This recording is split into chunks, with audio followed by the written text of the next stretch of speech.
I forgot about that. Um, and as the Nobel Peace Prize, Professor Mohamed Yunus said, all people are entrepreneurs, but many don't have the opportunity to find out. Thus, entrepreneurship can be a strong tool to support vulnerable people. Today, we will explore the different approaches of Spanish Red Cross, the Austrian Red Cross, the French and Kenyan Red Cross in this field. But before giving the floor to the solutions, I'm delighted to introduce you to Annette Sabeni, Organizational and Transformational Lead at IFRC. So Annette, I invite you to take the floor and introduce the webinar. Thank you. Thank you very much, Julio, for the warm welcome. Thank you, everybody, for taking your time to attend this very important and exciting webinar. I want to welcome you all and say just a few words to situate this session that we're having today.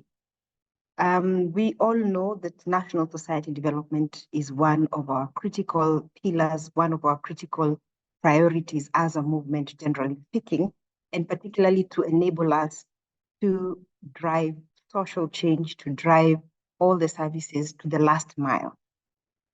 And therefore, we have developed the National Society Development Plan, framework, and policy to ensure that it guides us in this so that we can have national societies that are sustainable and able to deliver relevant, quality, and accessible services to all the communities whilst respecting the fundamental principles.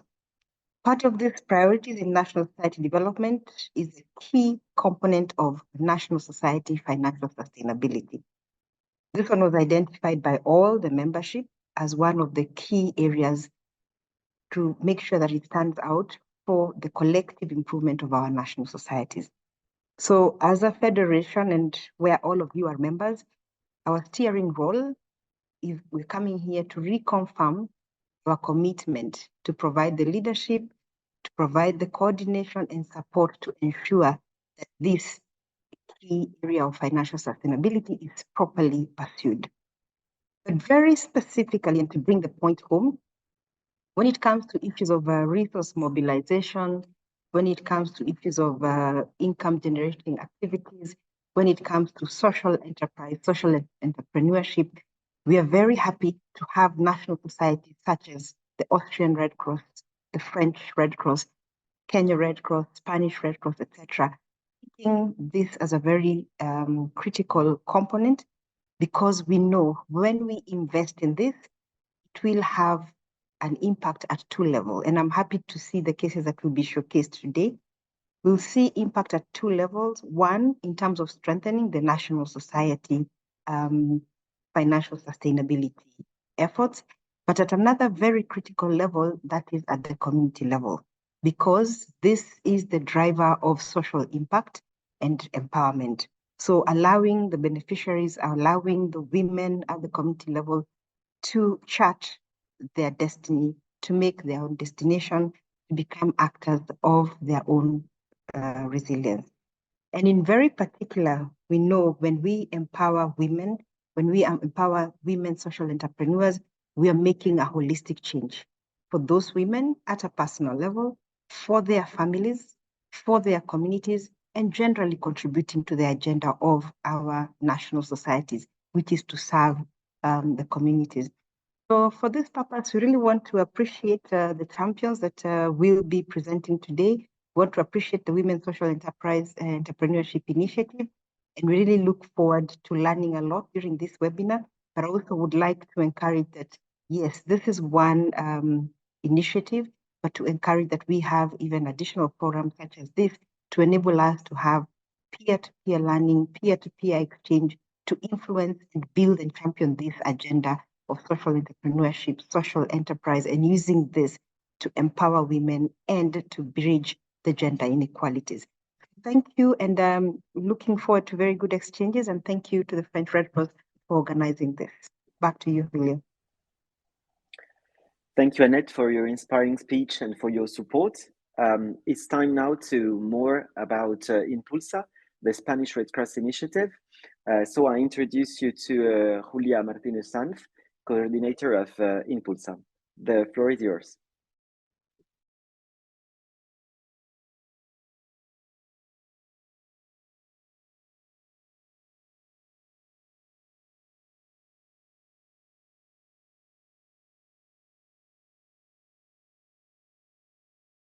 Hi, sorry about that.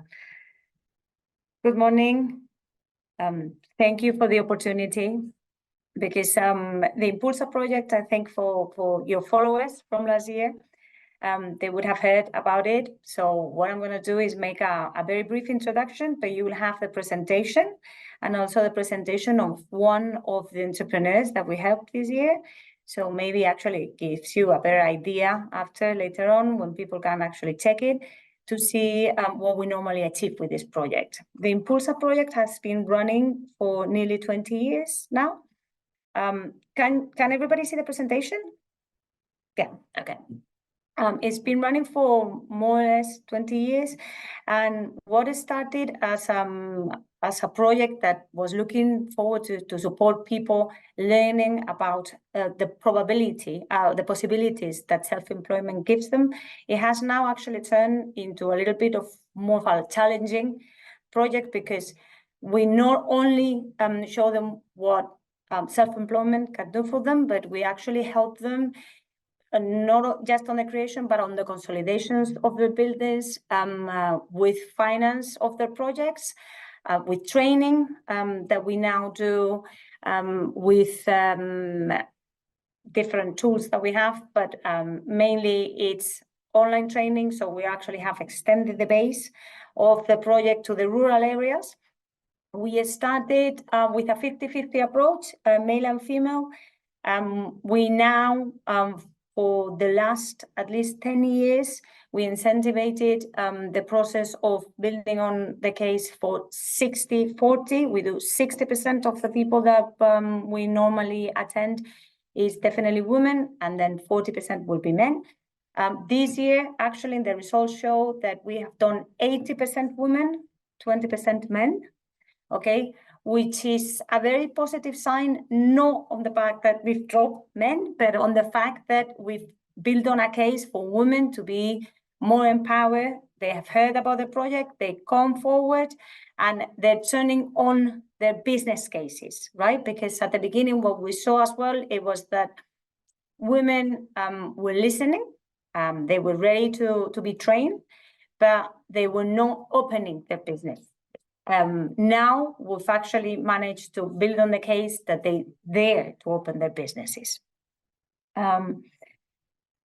This year, for instance, we had 1,190 women, 366 have the competencies. Well, this is what I was telling you.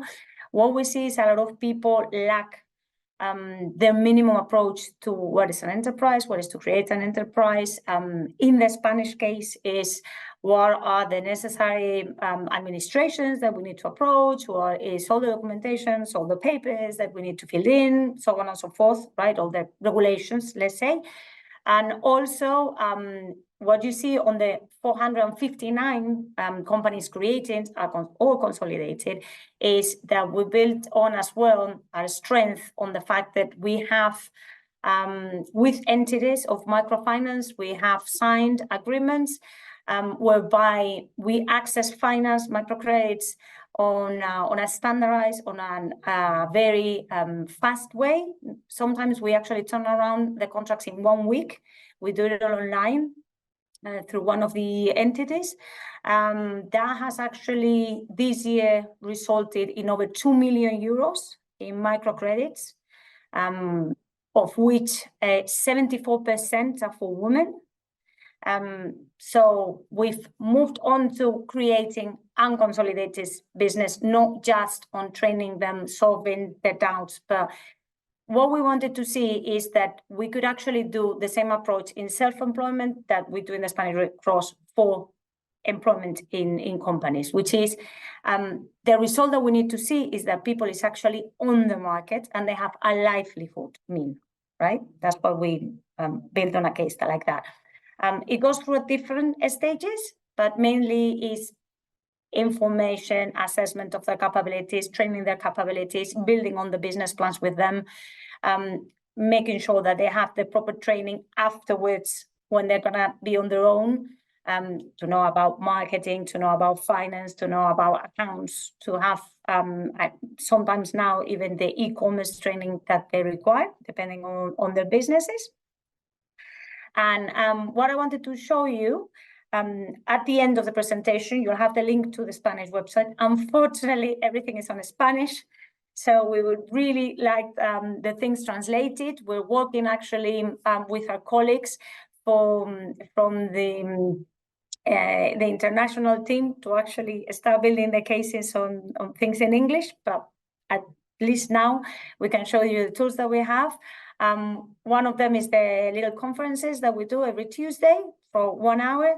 That what has actually given us is the means to reach more people in rural areas and sometimes also in other continents, because we have a lot of followers from Latin America, because we give them little ideas on how to set up their business here in Spain, what are the requirements, what do they need to do in terms of e-commerce, for instance, to set up a page or something, to test whether the product will be actually sold in Spain through little campaigns, so on and so forth.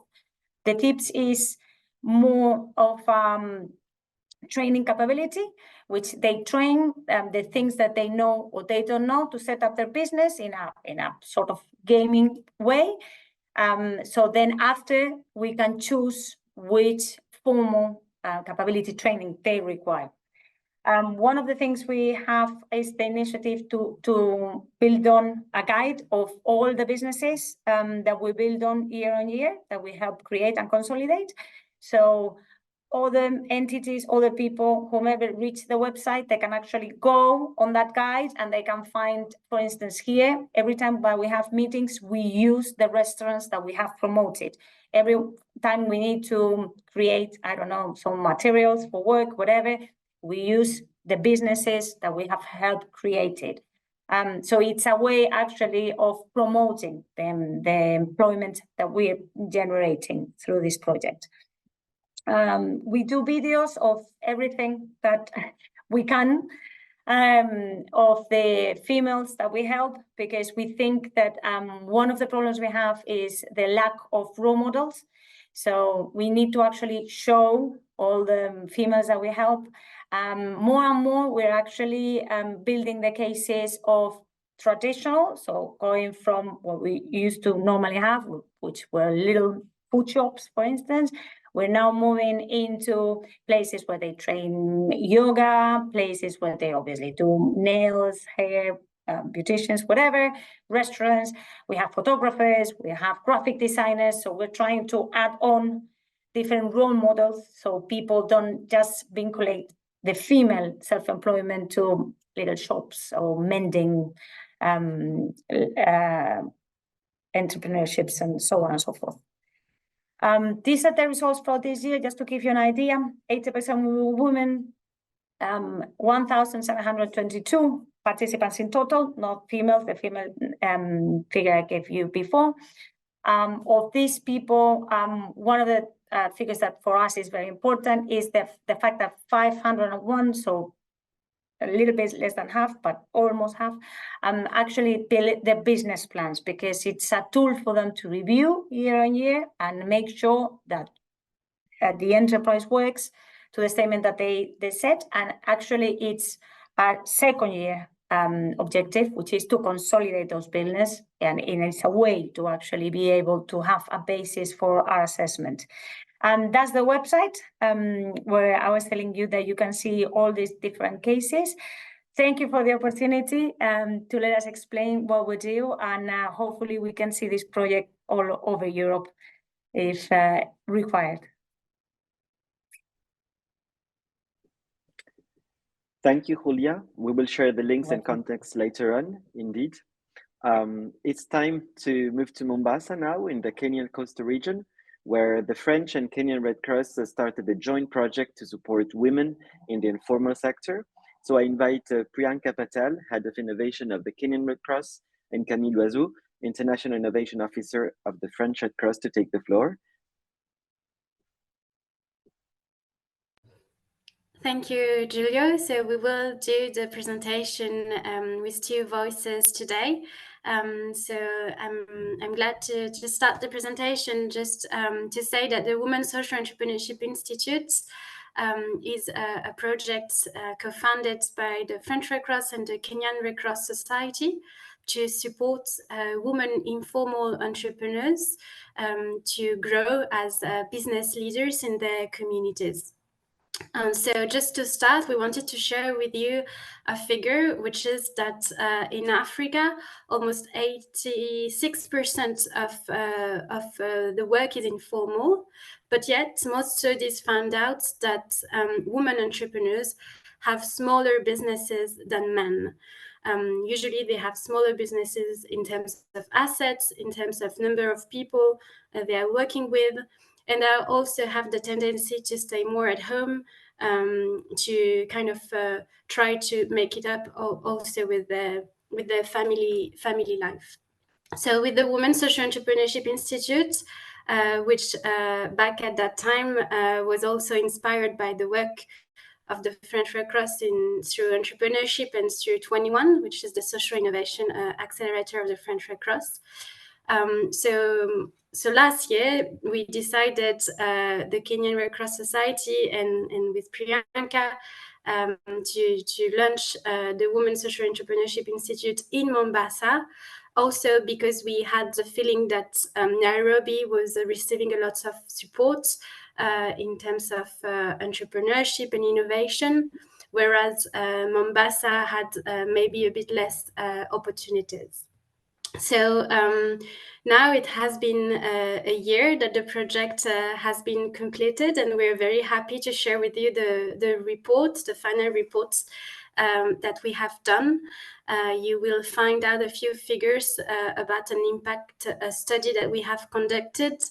And the first information that we can share with you is that on average, the one woman who has been supported through the Women's Social Entrepreneurship Institute has indirectly supported 14 other women in their community through training or through mentoring. And they also have on average an income which has doubled upon completion of the program. Also to say that this project was part of a broader project around youth opportunities, which has been funded by the French Ministry of Europe and Foreign Affairs. And before letting Priyanka tell you more about the core of the program and what has been done, I also wanted to take the opportunity to say that all of this would have not been possible without the whole team between France and Kenya. And of course, I wanted to thank Priyanka for the trust in this collaboration and in this journey. But also I wanted to thank Hélène de Laplace, who I believe should be connected and who has been working as a consultant for the French Red Cross for the past year, working on the field hand in hand with the Kenyan Red Cross Society. So thank you to her as well. Priyanka, I'll let you tell more about the program. Okay, thank you, Camille, and hi everyone. I think this is a program that is one that both national societies are very proud of, because it's all about extending one's expertise and one's needs, merging the two and collaborating between national societies. So pretty much what Annette was talking about earlier as well in terms of national society development, but also utilizing one's expertise for another instead of having to reinvent the wheel. But to this specific program, it was tailor-made to each specific woman. We had women that were doing from the food industry, some from the textile industry, some were in the blue economy space. Some of them were just in the space of trying to create also mental health solutions. And you can see that, and when you look at the report, you'll see that every single woman was dealt with in a very unique way. So Helen and the team here, including Angela as well, were able to have one-on-one sessions with each one of them, help them go through each of the tools, but also give them access to different expertise now in Mombasa. It's very easy to deliver trainings or modules that have been designed in another country or another context. But when it comes down to the field level, it's very important to link them with the local partners or the local stakeholders who have that expertise and that energy, but also that experience. So we work through different partners here in Mombasa, and that created sort of like a very nice, interesting network within the program, which helped us look at, okay, what is next for this project? So it's not only about this first cohort, we're already looking at how many more cohorts we can have in the future, because it's built a certain relationship, a certain network of entrepreneurship. And I think for such a program, the most important part was now that part of seed funding at the end, but making sure that these entrepreneurs are also at a point where they can have investments or be investment ready. How do you get them to attend events? How do you get them to network? How do you get them to be able to pitch for themselves? Because when they start off, either they can't speak English or either they're very scared of an audience, how to dress up right. Because those are very simple things that we tend to look against. We don't really focus on them. We look at what does a pitch deck look like? What does their financial model look like? But it's very important to also see what is the person's appearance in terms of how they present their project or their entrepreneurship model or design seems to look like. So I think on this particular program, the success stories between both the French Red Cross and the Kenya Red Cross has been that we have been focusing on the social impact of what these social entrepreneurs are able to bring. It's what Camille mentioned in regards to being able to double the profit, create more employment, but also make sure something that I like Helen has mentioned previously, I remember last year, and also we've been repeating this a lot, is you empower one woman, you've empowered not just her family, but the community around her. And that's something that's very important. It's not always about why women and why not men. Of course, we want to make sure that there's a gender balance, but there's also a very important thing to note here is that the county or the location we selected for this project is also the same location where the women are stay-at-home providers. So what I mean by this is they're either at home because they're looking after their kids, they're looking after their house, parents, their in-laws, their families, and so on and so forth. So the opportunities that they have to go out there and make an income or also be self-sustainable is very rare. But if you give them the skills of entrepreneurship when it comes to how do you own a business, how do you bring positive impact, how do you grow it, make financial sustainability, but also contribute to medical bills, contribute to education needs, you're able to strengthen a community. And I think this is where both National Society's interest lies around how do you create more community resilience through entrepreneurship.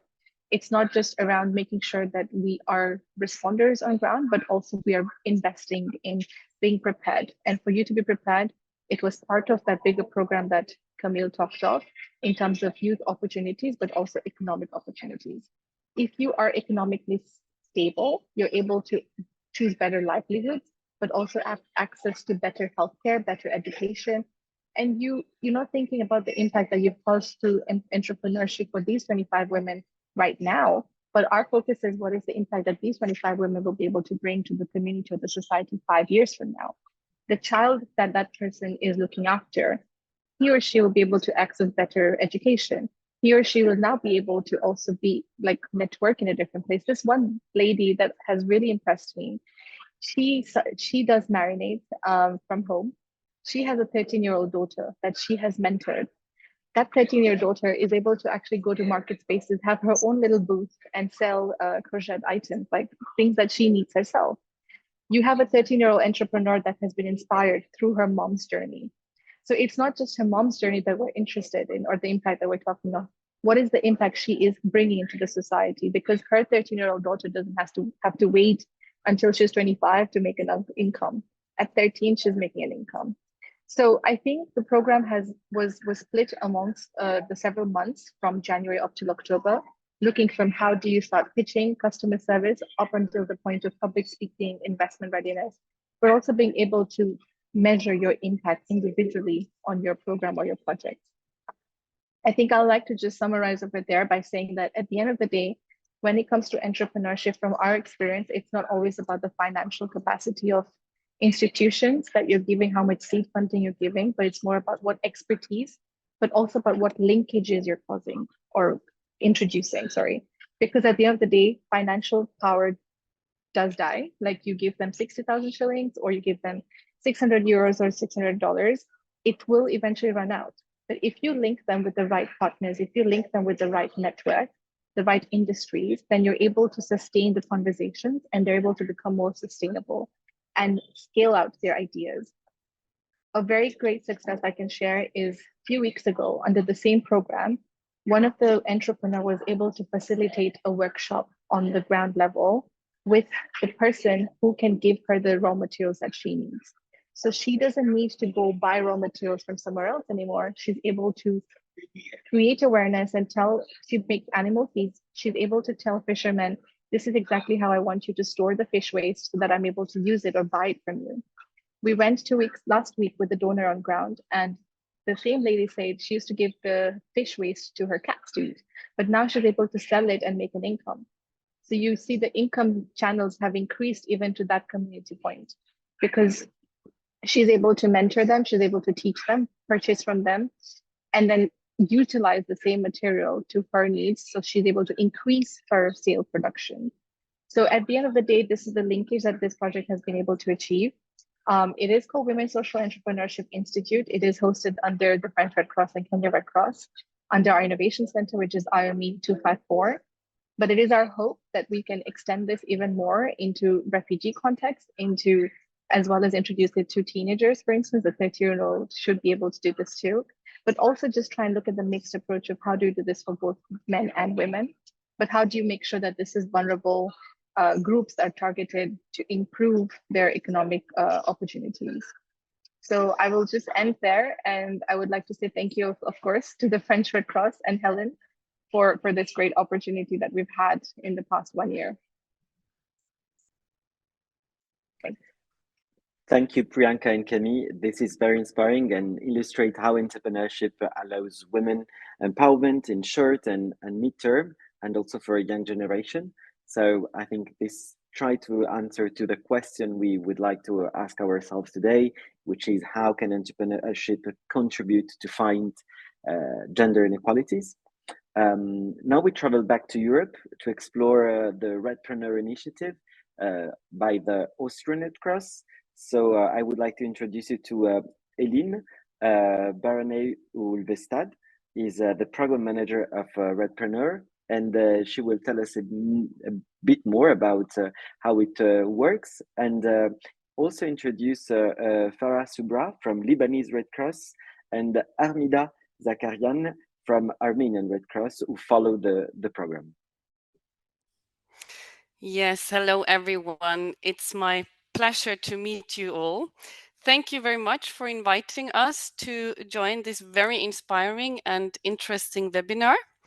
As Julia already said, my name is Elin. I am the program manager of Redpreneur, which is a business skills and enterprise development program by the Austrian Red Cross. We support entrepreneurs from the Red Cross and Red Crescent movement to develop their ventures and inspire new colleagues, many of them women actually, to embark on an entrepreneurial journey. Over the years of experience with entrepreneurship within the movement, we have noticed that 2/3 of our participants are women who are already entrepreneurs or aiming to become so. So from the beginning, we actually had many women as participants, but noticed that there were only a few in leading roles. So by empowering these women with capacities on entrepreneurship, we saw an improvement on different levels. On the one hand, the personal growth of the female participants themselves, of course, by participating in an innovation and acceleration program like Redpreneur, their personal capacities are being built on business development and innovation. And we also see participants getting more self-confident in doing things they did not do before, like, for example, pitch their ideas or talk in front of an audience. On the other hand, the growth of the initiatives and enterprise ideas that they bring into the program can generate economic opportunities and empowerment for additional women or other people in need of support, as we have already talked a little bit about before. But who could be better to tell us more about this than two upcoming and inspiring women entrepreneurs? Today, here with me today, we have Armida from Armenian Red Cross. She's an Redpreneur alumni. We also have Farah from Lebanese Red Cross participating in the current trainings of Redpreneur. Now, I will start with you, Armida. We had an exchange this week where I asked you, would you like to participate in the webinar and tell us, are you willing to share a little bit more about your entrepreneurship story with us? And you didn't think about it, you just said yes. So the stage is yours. Please share your thoughts with us, Armida. Hello, everyone. Thank you, Ellen. It's an honor to be here as alumni of Redpreneur program of 2021. Redpreneur program inspired me a lot to feel myself more confident. And it changed my perception and perception of many people about entrepreneurship. Now, I do believe that women also can be powerful entrepreneurs. And I call for an action to be a part of Redpreneur. And I'm sure that women also can make difference and change. On my example, thank you so much.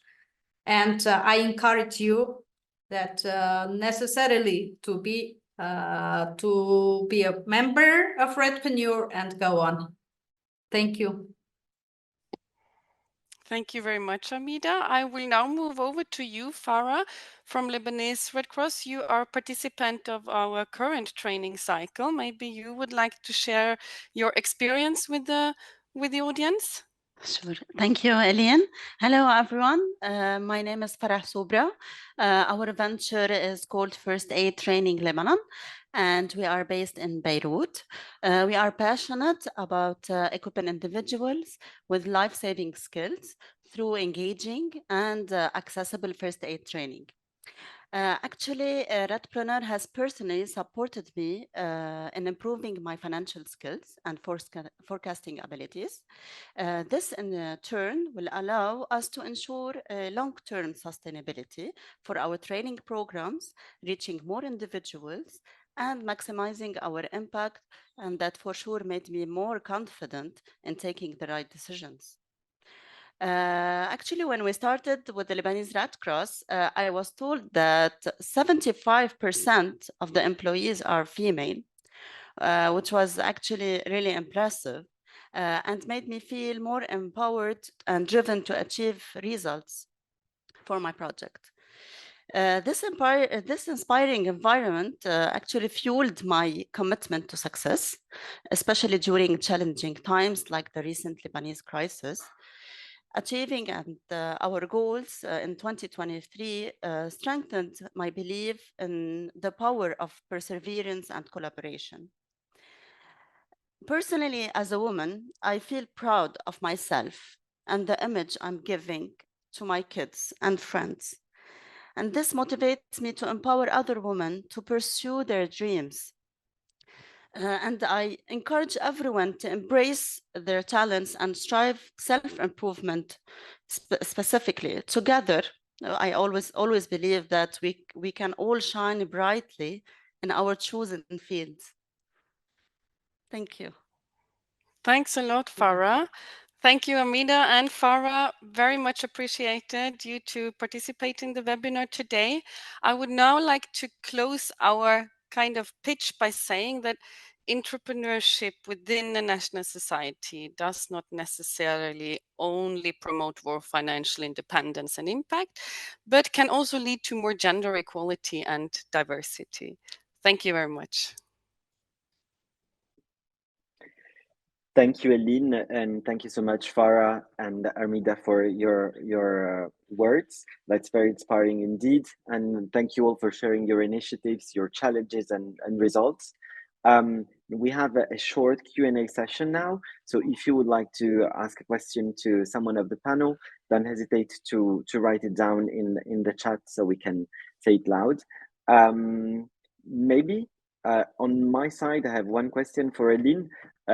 Which are the most essential skills you teach in Redpreneur? Like, which are the most essential skills to become an entrepreneur on your experience? So we actually teach how to set up a business plan, how to set up a financial plan, how to plan on a long term Yeah, and also to present your plan in front of stakeholder and potential funders, etc. So these are this is the framing of the Redpreneur trainings that we offer.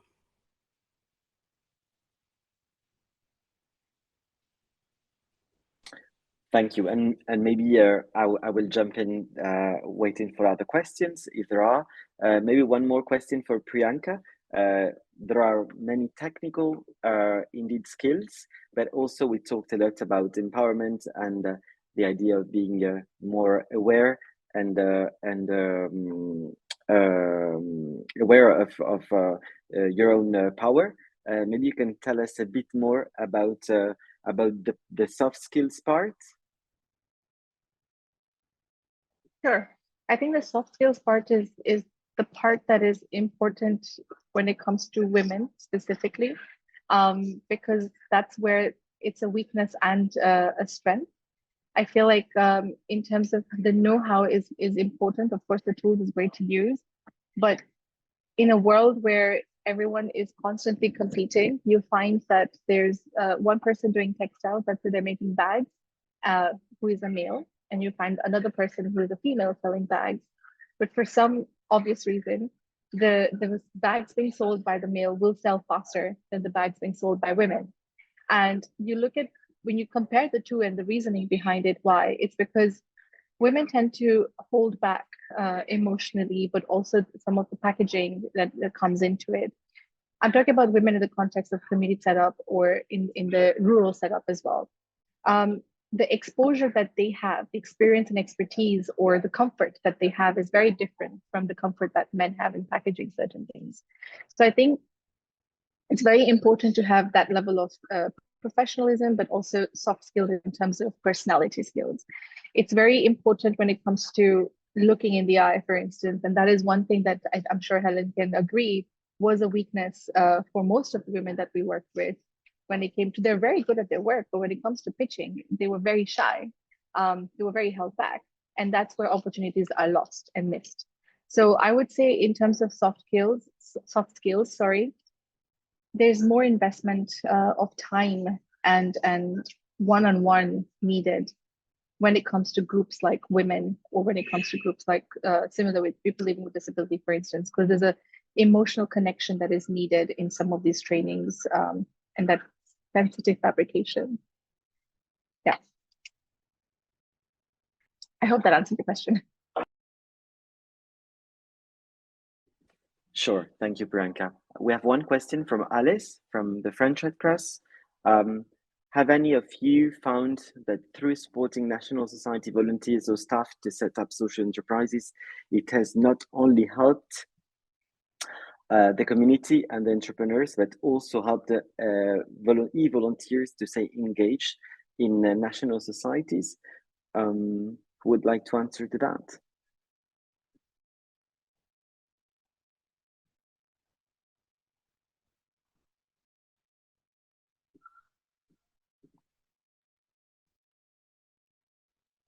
Can I? Okay. Yeah, sure. On our example, volunteers learn that their mindset can be changed. And on our example, they learn how can bring benefit and profit entrepreneurship within Red Cross and Red Crescent.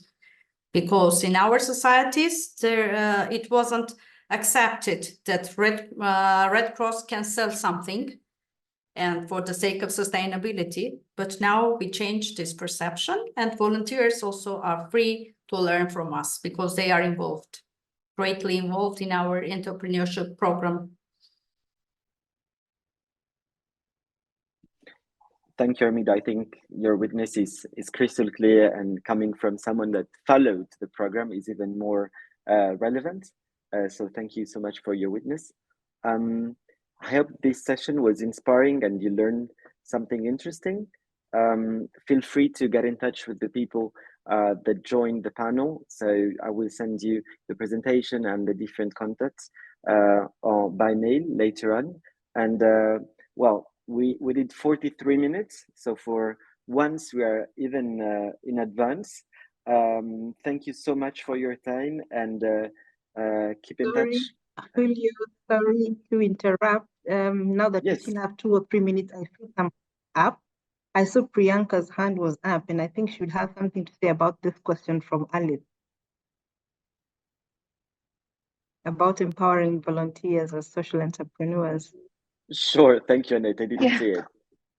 No, that's okay. That's okay, Julia. Thank you, Annette. No, I just wanted to say one thing that I've come to notice in this 1 year of doing entrepreneurship, which is similar, I believe, in all natural societies when it comes to volunteerism. We've all handled a term called income generation activities in our branches or in our national societies. And I think it is a huge realization that we need to stop calling them income generation activities and we need to start calling them entrepreneurship opportunities. I feel all the youth and volunteers across different national societies have been spending time in this, and at least in the African context, I feel even Burundi Red Cross has been doing this, for instance. We all call it IGAs, but once we start framing it as entrepreneurship, I think the volunteering spirit tends to be uplifted and get more exciting. So I think the terminology there is something that maybe all of us, we can champion to change. But also I'll quickly answer the second question that has come in, Julia, from Farah, regarding collaboration. Yes, we did see businesses working together. There were projects that were handled, if you've got 4 tailors, then they were sharing the tasks and assignments together. You found them having a more collaborative network as opposed to being competitive and just avoiding that issues and all of that. It was more of let's work together and let's split the profit together. So I think such female entrepreneurship opportunities allows that collaborative environment. Thank you. Thank you, Priyanka. And I would like also to answer to the question from Edwin, talking about how this kind of project can be replicable in other African countries. And he's mentioning the idea of maybe developing this kind of projects in Ghana. Well, I would say that I don't know if we can replicate this kind of project, but we can be inspired and built with the local stakeholders, inspired by what we learned in Kenya or in France or via the Austrian Red Cross experience, a more precise and coherent initiative that can answer to local needs and strength. So I would say yes, but without the let's say the mythology of replication as exactly as it was conceived in the first place.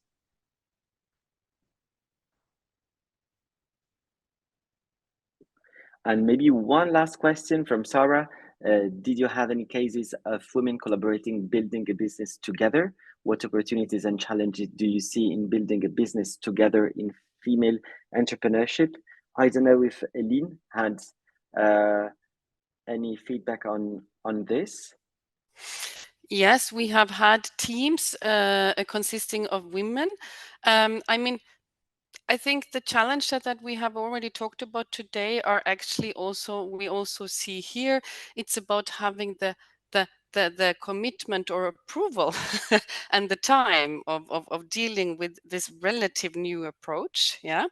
But we also see the advantage in as I said before, gaining skills or build capacities on this approach also helps them to move on. So I also like the point that Priyanka was mentioning, that one woman inspire her family and also further women. So women entrepreneurs inspiring further women entrepreneurs like we do now during this webinar is great. And it's also a channel to communicate to further interested female upcoming entrepreneurs. And talking about the challenges again, yes, I can see so, but that's why we are here with initiatives that we already presented today to support those, and also this one-to-one coaching is very important. This is our learning now after having run some trainings and courses, that this is very important, and also to pick up each participant on the level where they are right now, because we have different needs and different challenges depending on where do we come from, where do they come from, which region of the world, and what are their position within the national society, etc. So there are actually many different challenges we face, but the most important thing to do is to take everyone to meet them where they are right now, and also maybe in future be able to provide more one-to-one coaching. Yes, and of course the localization, to get local to get in touch with local stakeholder, to know the context locally, etc. is getting more and more important, of course. Thank you. Thank you so much, Eline. I would like to thank everyone for their participation. And of course, I will send the presentation that have been presented during the webinar, and you can find all the details of different initiatives on Red Social Innovation. So thank you again, and I wish you a great day.